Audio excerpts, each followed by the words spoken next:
Dommage pour la SEC. Il a eu une balle de 4-3, mais il faut bien avouer que c'est pas lui qui a commis l'erreur là. C'est Edberg qui l'a tout simplement bien joué. En servant fort, en montant, en volleyant à la perfection. Eh bien, Edberg revient de loin là. Parce qu'il revient à 4-3, c'est service la SEC, on était à 4 partout. Et tout pouvait encore arriver. Tandis que maintenant, il a toujours sa confortable avance d'un break, c'est-à-dire qu'il mène par 5 jeux à 2. Il en a eu là un jeu palpitant. Depuis le début du 4e set, c'était un peu monotone.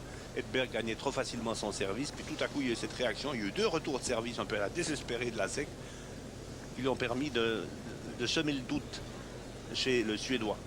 Et il en faut beaucoup pour semer du doute dans la tête de ce tranquille et paisible Stefan Edberg.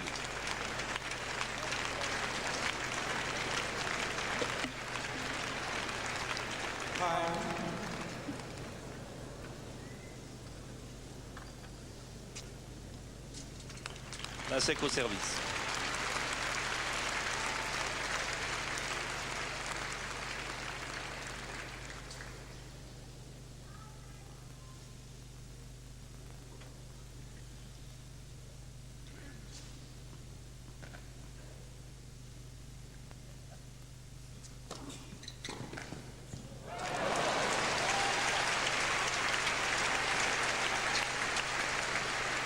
« 0-15 ».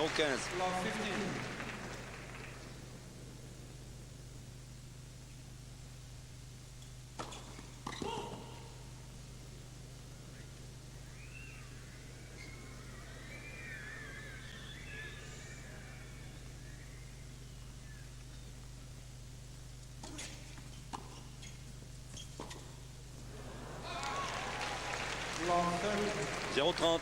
On préférait qu'on nous montre l'échange et la faute de la SEC plutôt que la moustache du juge de ligne.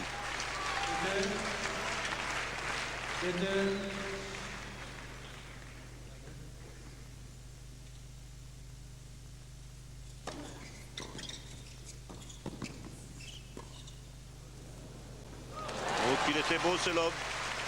3 balles de match pour Stefan Edberg.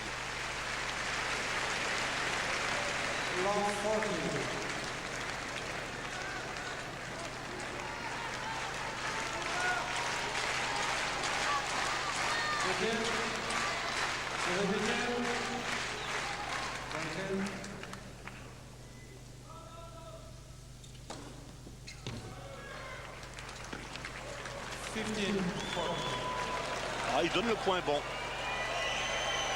J'aimerais bien qu'on nous remonte cette balle. Ça fait rire Edberg. Alors, qu'on nous la remonte.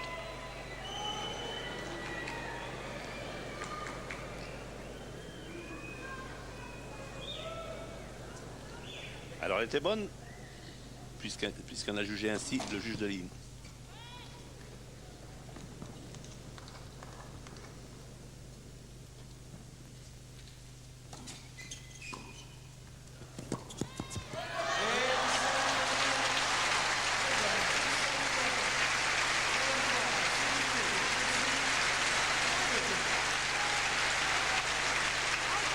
Van Edberg, Schweden.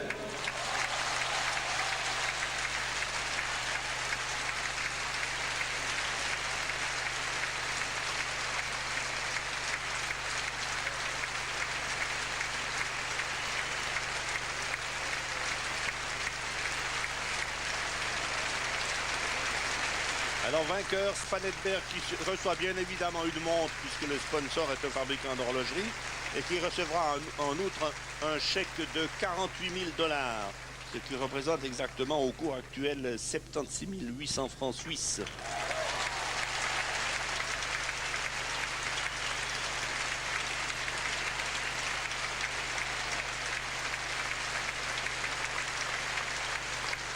Stefan Edberg est arrivé en dernière heure à balle pour remplacer André Agassi, remporte un tournoi de plus après avoir remporté, je vous le rappelle, cette année